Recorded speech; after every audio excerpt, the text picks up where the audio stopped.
오늘은 맥주감사절입니다. 1년에 6개월을 보내고 이제 남은 6개월을 하나님 안에서 살게 될 텐데요.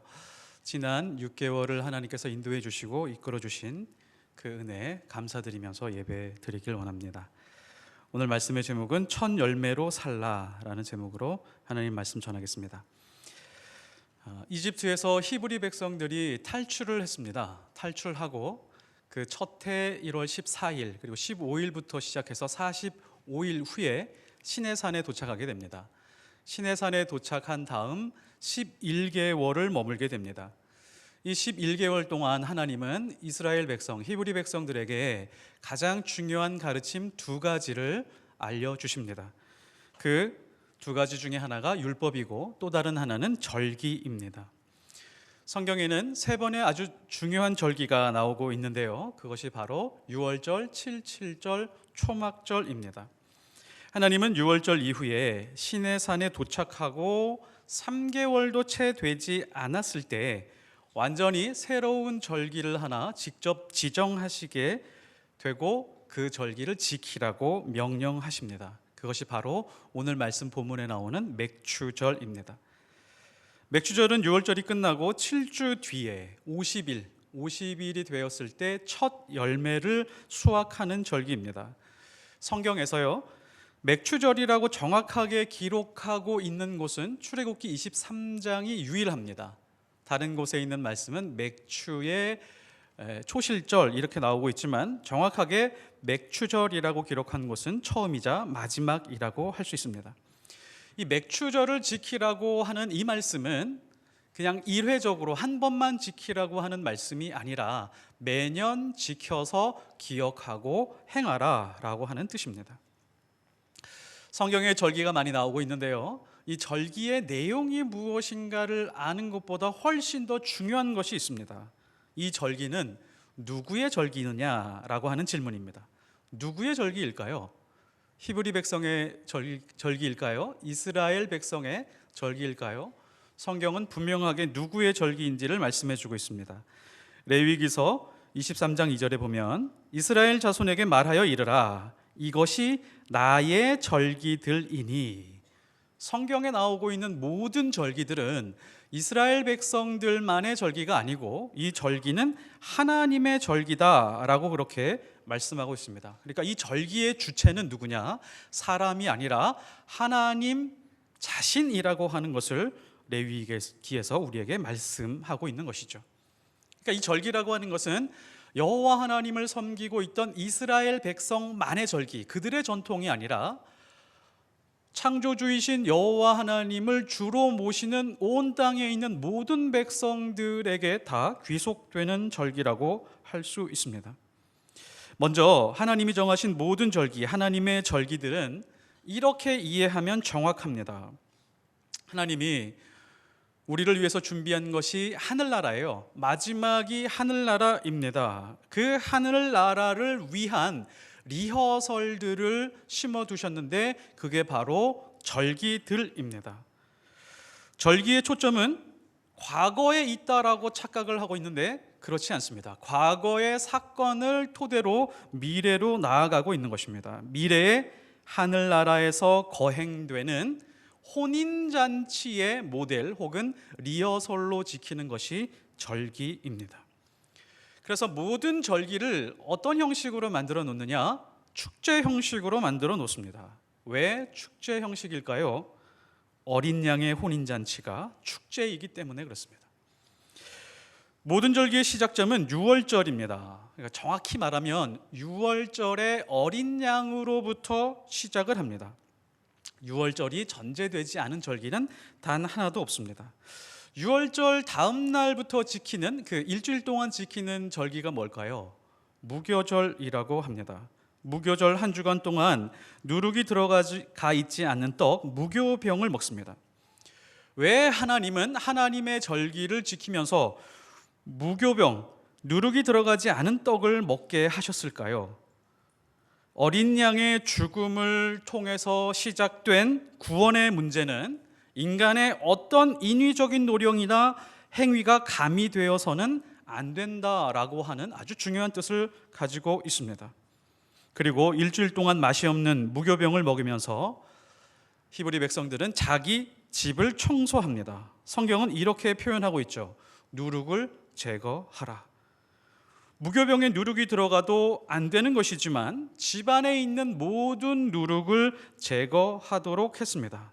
이것이 유월절 무교절에서 주는 굉장히 중요한 메시지입니다. 어린 양의 피로 구원을 받은 백성은 구원받은 이후에 끊임없이 세상의 누룩이 달라붙게 되는데 그 누룩을 정기적으로 제거해야 된다라고 하는 하나님의 깊은 뜻이 있습니다. 그래서 예수님은 무교절 기간에 성전에 들어가서 매매하는 자, 환전하는 자들, 장사하는 자들에게 채찍을 휘두르며 내쫓으신 것입니다. 이것이 바로 예수님이 제거하신 누룩이었습니다. 그리고 청결하게 했습니다. 세상의 어떤 사람이라도 예수 그리스도로부터 구원을 받고 난 이후 이 세상에서 사는 동안 늘 세상의 누룩에 예민해야 됩니다. 누룩이 낄 수밖에 없기 때문에 그렇습니다. 개인적으로 이 누룩을 제거하는 작업을 회개라고 말할 수 있습니다. 세상의 어떤 교회나 공동체라도 시간이 지나면 항상 누룩이 있습니다. 그래서 정기적으로 어느 부분에 누룩이 있는지 살피고 영적인 청소를 해야 됩니다. 그렇지 않으면 교회도 그리스도인도 직분자들도 다 변질되게 되어 있습니다. 이 누룩 때문에 사람에게 악취가 나고 혐오의 대상이 됩니다. 그 누룩이 바로 바리새인들이었죠. 그 바리새인이 우리가 되지 말라는 법이 없습니다. 누룩을 계속 안고 살 때 우리의 모습도 그럴 수밖에 없습니다. 하나님이 무교절 절기를 주신 이유가 바로 여기 있습니다. 이집트에서 나와 시내산으로 곧장 가서 시내산 스쿨에서 절기를 통해서 하나님이 가르치고자 하신 것이 바로 이것입니다. 육체는 이집트에서 끌어낼 수 있었지만 마음속에 자리 잡고 있는 이집트를 제거하는 데는 시간이 걸리기 때문에 그렇습니다. 육체는 노예 모습에서 벗어났지만 마음속에 있는 노예 근성이 지워지기가 어렵기 때문에 그렇습니다. 우리가 주일날 와서 하나님 앞에 예배드리고 있습니다. 일주일 동안 끼어있던 그 누룩이 잘 지워지지 않습니다. 포장은 되지만 제거되기 어렵다는 것이죠. 그래서 늘 우리는 하나님의 은혜에 기대해야 되고 예수 그리스도의 피에 의존해야 됩니다. 6월절 무교절 다음에 오는 절기가 바로 맥추절인데요. 이 맥추절의 다른 이름이 칠칠절입니다. 맥추절은 밀이나 보리를 처음으로 수확하는 절기입니다. 그런데 왜 보리였을까요? 이것도 굉장히 중요한 의미가 있습니다. 요한복음 6장에 보면 예수님은 하늘에서 내려온 생명의 떡이라고 말씀하셨습니다. 그리고 떡을 떼어 나누어 주셨죠. 오늘 성찬을 한 것처럼 그 떡이 바로 보리떡입니다. 그리고 예수님은 부활의 첫 열매가 되셨습니다. 부활의 유일한 열매라고 하지 않으시고 부활의 첫 열매라고 하신 것은 부활의 두 번째, 세 번째 그 다음 열매들이 있다라고 하는 것을 전제하고 있습니다. 그 다음 열매가 누굴까요? 제자들이었습니다. 그리고 지금 이 자리에 있는 저와 여러분입니다. 그리고 이 77절을 오순절이라고 말합니다. 6월절을 기준으로 6월절에서부터 50일째 되는 날이기 때문에 오순절이라고 그렇게 명명하고 있습니다. 보리를 추수하는 오순절에 성령이 마가의 다락방에 불의 혀같이 임했던 사건을 기억하실 것입니다. 성령이 오셨습니다. 맥추절에 오셨습니다. 오순절에 오셨습니다. 동시에 무엇이 탄생했죠?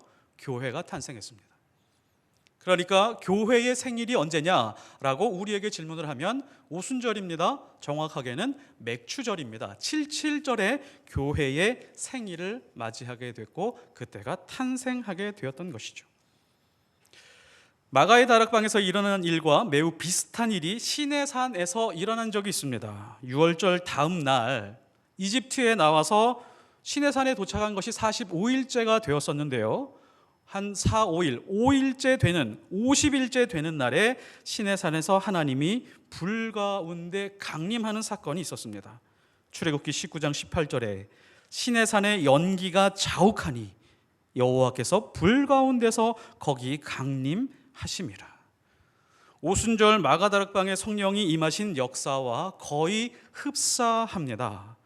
이것은 굉장히 중요한 의미를 가지고 있습니다. 이미 하나님은 시내산에서 맥추절을 지키라 라고 선포하실 때 하나님의 시간표에는 오순절 성령의 사건이 준비된 상태였습니다. 그리고 하나님은 교회를 기획하고 계셨습니다. 하나님이 교회를 세우기 위해서 계획하시고 시간표를 짜시면서 어떤 것도 마음에 두고 계셨을까요? 교회가 무엇을 하면 좋을지에 대한 생각도 가지고 계셨습니다. 이것을 맥추절 안에 숨겨두신 것입니다.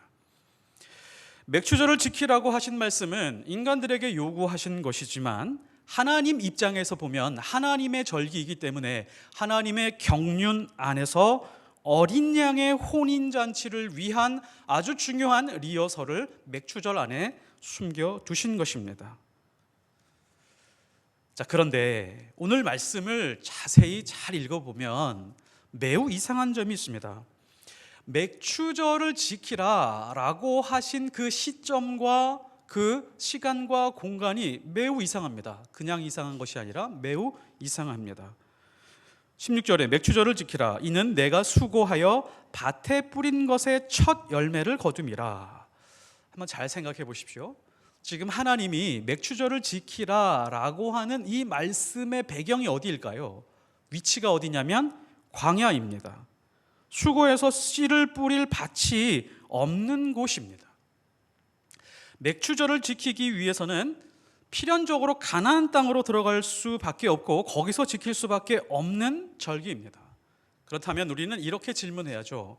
하나님, 왜 미리부터 가나안 땅으로 들어가려면 40년이 지나야 되는데 왜 40년 전부터 맥추절을 지키라라고 이렇게 말씀을 하신 것입니까? 라고 질문할 수 있습니다. 가나안 땅으로 들어가기 전에 2년 전에 준비시켜도 됐을 일을 지금 이집트에서 나온 지 불과 3개월도 채 되지 않은 그 시점에서 하나님이 말씀하고 있는 것이죠. 이것은 무슨 뜻이냐면 내가 너희를 이집트에서 건져내는 것으로만 내 임무를 끝내지 않을 것이다. 맥추절을 지키라고 명령한 것은 어떠한 고난과 역경이 온다라고 할지라도 나는 너희를 반드시 가나안 땅으로 가서 그 땅에서 살게 하겠다라고 하는 하나님의 의지가 숨어 있는 것입니다. 반드시 가나안 땅으로 너희 모든 인생을 이끌고 가야겠다. 딱 이런 마음입니다. 로마서 8장에 나오는 말씀, 사망이나 생명이나 천사들이나 권세자들이나 현재일이나 장래일이나 능력이나 높음이나 기품이나 다른 어떤 피조물이라도 하나님의 사랑으로서 비롯된 그 의지를 무너뜨릴 수 없다는 것을 하나님께서 확고하게 알려주고 계신 것입니다. 이제 이스라엘 백성은 40년이 지났습니다. 그 광야에서 40년이 지나고 여호수아를 통해서 가나안 땅으로 들어가게 되었습니다. 여호수아 5장 10절, 또 이스라엘 자손이 길갈에 진쳤고 그달 14일 저녁에는, 첫 달 14일 6월절이죠. 저녁에는 여리고 평지에서 6월절을 지켰으며 6월절 이튿날은 곧바로 무교절이 시작이 됩니다. 그 땅의 소산을 먹되 그 날에 무교병과 붉은 곡식을 먹었더라. 또 그 땅의 소산물을 먹은 다음 날에 만나가 그쳤으니 이스라엘 사람들이 다시는 만나를 얻지 못하였고 그 해에 가나안 땅의 소출을 먹었더라. 하나님이 만나를 멈추게 하신 아주 분명한 이유가 있습니다. 맥추절을 지키게 하기 위해서였습니다. 만나를 중단을 해야 수고하여 씨를 뿌리고 땀을 흘려서 열매를 맺기 때문에 그렇습니다. 수십 년 전부터 하나님께서 계획하신 것들이 하나하나 순차적으로 이루어가고 있다는 것이죠. 이제 더 이상 광야에서 만나의 기적으로 사는 것이 아니다. 이제 가나안 땅에서 수고하여 뿌리고 땀을 흘리며 열매를 거두어 살아라. 가나안 땅을 두고 우리는 착각하는 것이 하나가 있는데요. 가나안 땅은 천국을 말하지 않습니다. 가나안이 천국이 되려면 죄가 없어야 됩니다. 그리고 전쟁이 없어야 됩니다. 근데 가나안 땅에는 죄도 있었고 계속적으로 전쟁이 있었습니다. 가나안 땅은 그러면 무엇이냐? 가나안 땅은 구원받은 하나님의 백성들이 하나님의 약속과 말씀을 붙들고 순종하면서 영적인 싸움을 배워가는 그런 공간입니다. 이것이 바로 내가 수고하여 밭에 뿌리라 라고 하는 말씀을 실현하는 배경이 되는 것이죠. 수고하여 열매를 거두어서 하나님 여호와의 전으로 드리는 것이 하나님의 뜻입니다. 이런 의미에서 우리가 사는 땅이 바로 가나안 땅이라고 할 수 있습니다. 맥주절에 숨겨두신 하나님의 진정한 뜻은 이것입니다. 우리가 지금 살고 있는 이 땅, 우리 현실에서 수고하여 땀을 흘려 매년 절기를 지키며 첫 열매를 하나님께 드리면서 하늘나라 리허설을 준비해라 라고 하는 것이 이 절기 속에 숨겨두신 하나님의 귀한 뜻입니다. 이 출애굽기에 간단한 명령을 자세하게 풀어놓은 것이 신명기 16장 10절에서 11절까지 말씀입니다. 내 하나님 여호와 앞에 7절을 지키되 내 하나님 여호와께서 내게 복을 주신 대로 내 힘을 헤아려 자원하는 예물을 드리고. 하나님이 이렇게 말씀하셨죠. 그 땅에서 열심히 수고하여 얻은 열매 복 주신 대로 힘을 헤아려서 예물을 드려라 라고 이렇게 말씀하고 있습니다. 그런데 우리가 오해해서는 안 됩니다. 하나님의 절기를 자칫 헌금 드리고 예물 드리는 데서 끝나는 것으로 생각하면 안 됩니다. 예물 드리는 것으로 절기를 지키는 것으로 끝나면 그게 무엇이냐면 종교의식이라고 말합니다. 나는 예물 드리면서 하나님의 절기를 지켰어, 추수감사절, 부활절을 지켰어. 이게 바로 종교 생활이고 종교 행위입니다. 성경은 여기에서 멈추지 않습니다. 너와 내 자녀와 노비와 내 성중에 있는 레위인과 및 너희 중에 있는 객과 고아와 과부가 함께. 여기까지 나아가고 있습니다.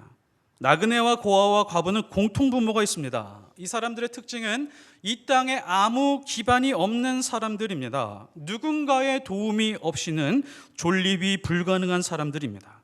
그 자리에 누가 있어야 된다라고 말씀하고 있죠? 절기에 하나님의 백성들이 그들과 함께 있어야 된다라고 말씀하고 있습니다. 여기서 또 우리는 오해할 수 있습니다. 그러면 예물을 드리고 그 예물을 가지고 가난하고 어려운 사람들, 자기 힘으로 살아갈 수 없는 사람들을 돕는 데까지 가면 되겠구나 라고 하면서 돕는 데까지 갑니다. 그러면 그것을 뭐라고 부르냐면 사회봉사라고 말합니다. 여기까지는 누구나 할 수 있습니다. 기독교가 아니어도, 하나님을 믿는 백성들이 아니어도 여기까지는 할 수 있습니다. 그 다음이 중요합니다. 그 다음에 내 하나님 여호와께서 자기의 이름을 두시려고 택하신 곳에서 내 하나님 여호와 앞에서 즐거워할지니라. 하나님의 절기는 이 다음까지 가야 됩니다. 하나님의 절기라고 하는 것은 예물을 드리는 종교 행위, 그리고 착한 일을 하는 사회 봉사, 그것보다도 훨씬 뛰어넘는 것을 우리에게 말씀하고 있습니다. 그들과 함께 여호와 앞에서 즐거워할지니라. 함께 즐거워한다라고 하는 것은 나누어 주는 사람에게 진정성이 있어야 된다라고 하는 것을 말씀하고 있는 것입니다. 왠지 누군가가 나를 도와주는데 굉장히 기분 나쁠 때가 있습니다. 누군가 분명히 도와주긴 했어요. 물질이나 여러모로 누군가가 나를 도와줬는데 도움을 받고도 마음이 찜찜할 때가 있습니다. 진정성이 없는 것이죠. 진심으로 도와준 것이 아니라고 하는 것입니다. 받은 사람에게 사랑이 느껴질 정도로 도울 수 있어야 된다라고 하는 것이 절기의 의미입니다. 그래서 그들과 함께 즐거워해야 된다. 주는 사람만 즐거워하는 것이 아니라 받는 사람까지도 즐거워하는 데까지 가야 된다. 하나님의 백성들이 자신의 수고로 인해서 좌절과 절망 속에 살아가던 사람들의 얼굴에서 즐거움을 보는 것입니다. 그들에게서 미소를 찾아낼 때까지 가는 것입니다. 그들의 인생에서 희망을 찾아주고 생명을 찾아주는 것입니다. 이것이 하나님의 절기 안에 숨겨두신 아주 중요한 의미입니다. 이것이 바로 하나님 나라의 리허설이죠. 바로 그 자리가 하나님 나라가 되는 것입니다. 그리고 맥추절이 완성이 됩니다. 교회의 생일인 맥추절을 통해서 하나님이 하시고자 하는 일, 그리고 교회가 해야 할 일들이 바로 이것입니다. 자기 힘으로, 자기의 육체나 정신의 힘으로 혼자 살아갈 수 없는 그 영혼들을 찾아가서 그들에게 그냥 도움만 주고 끝나는 것이 아니라 그들에게 미소와 즐거움과 그들의 진정한 기쁨을 찾을 수 있도록 그들에게 하나님의 사랑을 전해주고 오는 것, 이것이 바로 교회가 해야 될 전도이고 선교라고 하는 것입니다. 최근에 우리 교회 청년부를 통해서 과거 보육원에 해당하는 그룹홈 시설 한 과정을 찾았습니다. 부모가 없고 약간의 장애도 있습니다. 먼저 작지만 청년부 예산으로 돕기 시작을 했습니다. 지난주에 한 청년이 그 아이들이 삼겹살이 먹고 싶다고 해서 가서 화목제를 지내고 왔습니다. 곧 우리 선교부장님도 찾아가실 예정입니다. 그리고 우리는 더 많은 그룹홈, 더 많은 어려움에 빠진 사람들을 만나게 해달라고 기도하고 있습니다. 그래서 예수님이 이 세상에서 생명의 떡이 되셨던 것처럼 우리도 누군가의 도움 없이는 생존과 존립이 어려운 사람들을 위해서 생명의 떡이 되어야 됩니다. 십자가의 삶이라는 것이 바로 이런 것입니다. 십자가는 누군가를 살리기 위해서 나에게 상처를 주는 것입니다. 내가 먹었던 생명의 떡을 그들이 먹을 수 있도록 내가 가진 소유물에다가 상처를 내는 것입니다. 내가 가지고 있는 시간에다 상처를 내는 것입니다. 한 걸음 더 들어가서 내 마음에 상처를 내는 것입니다. 하나님의 절기 속에 숨겨두신 하나님의 뜻을 기억하며 우리 교회가 이런 기도하기를 원합니다.